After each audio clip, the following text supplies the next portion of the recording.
Meqjus bħala attur komiku veteran, George Micallef miet fl-età ta' 76 sena.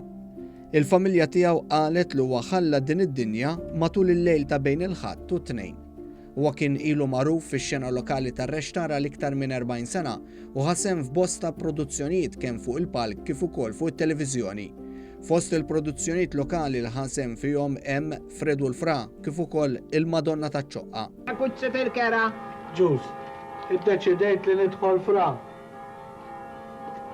Huwa kien magħruf ukoll għal kollaborazzjonijiet mill-qrib mal-attur Hector Bruno.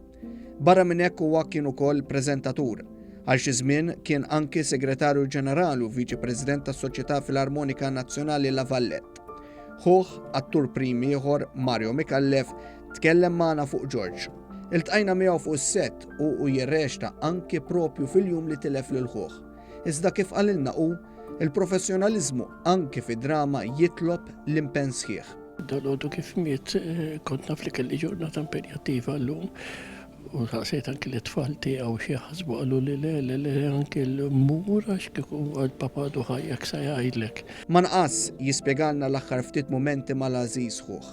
Ħareġ idejh tawwal għalejja qabattielu għafasieli ftit u jien għatlu dak il-ħin għatlu għamel kuraġġ George għatlu dil-ġimma l-ġimma tal-festa tinsiex għatlu hija ħalli toħroġ għatlu ħankawdu l-festa bħas-soltu l-festa ta' Zampaw.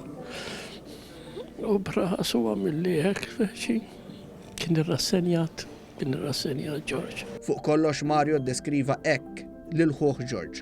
George għalkemm hu attur komiku u ħafna mill-produzzjonijiet tiegħu kienu komiċi, pero kellu xi partijiet għalkemm ma kienux ħafna illi kien fi drammi li kien emozjonali.